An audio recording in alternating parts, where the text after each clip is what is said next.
ओम नमः चंडिकाय नमः। ओम नमः चंडिकाय नमः। 13वां अध्याय। सुरथ और वैसे तो देवी का बलिदान ध्यान।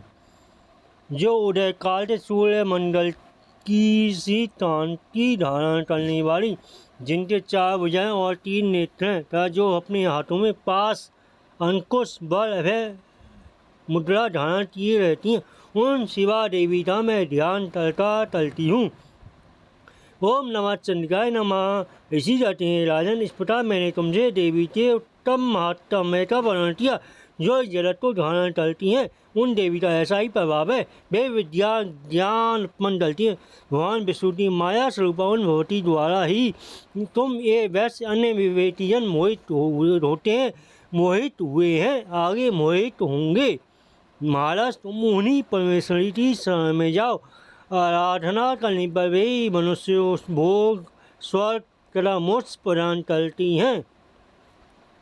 मार्कंडेय जी कहते हैं, मेघा मुनि के ये वचन सुनकर राजा सुरथ ने उत्तम व्रत का पालन करने वाले उन महाभारत महर्षि को प्रणाम किया।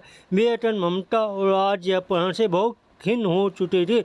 महामुनि इसलिए विरक्त होकर भी राजा तथा वैश्य तत्काल तपस्या लो चले गए, और वे जगदम्बा के दर्शन के लिए नदी के तट पर रहकर तपस्या करने लगे। वे वैश्य उत्तम देवी सुतत का जप करते हुए तपस्या में प्रवृत्त हुए। वे दोनों ही नदी के तट पर देवी की मूर्ति बनाकर पुष्प, धूप, हवन आदि के द्वारा उनकी आराधना करने लगे। उन्होंने पहले तो देवी हार को धीरे धीरे कम किया, फिर बिल्कुल निराहार रहकर देवी में मन लगाकर एकाग्रता पूर्वक उनका चिंतन आरंभ किया। वे दोनों ही अपने शरीर के रक्त से प्रोक्षित बलि देते हुए लगातार 3 वर्ष तक संयम पूर्वक आराधना करते रहे। इस पर प्रसन्न हो जगतो धारण करने हुए चंडिका देवी ने प्रत्यक्ष दर्शन देकर था। देवी बोली, राजन तथा अपने कुल को आनंदित करने वाले वैश्य, तुम लोग जिस वस्तु की अभिलाषा रखते हो वह मुझसे मांगो, मैं संतुष्ट हूँ, अतः तुम्हें वह सब कुछ दूंगी। मार्कंडेय जी कहते हैं, तब राजा ने दूसरे जन्म में नष्ट न होने वाला राज्य मांगा, तथा इस जन्म में शत्रुओं की सेना को बल पूर्वक नष्ट करके पुनः अपना राज्य प्राप्त करने का वरदान मांगा। वैसे चित्र संसार की ओर अखंड तथा विरक्त हो चुका था, और वे बड़े बुद्धिमान थे। अतः उस समय उन्होंने ममता और अहंता रूप आसक्ति नाश करने वाला ज्ञान मांगा।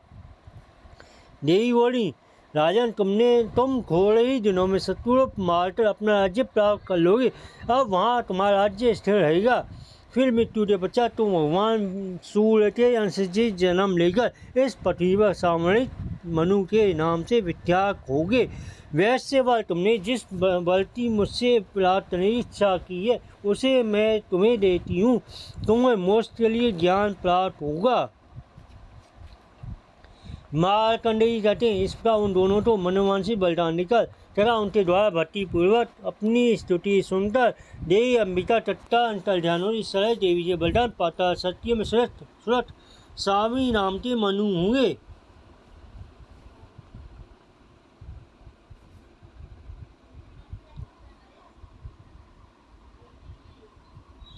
ओम नमः चंडिकाय नमः। ओम नमः चंडिकाय नमः। ओम नमः चंडिकाय नमः। ओम नमः चंडिकाय नमः। ओम नमः चंडिकाय नमः।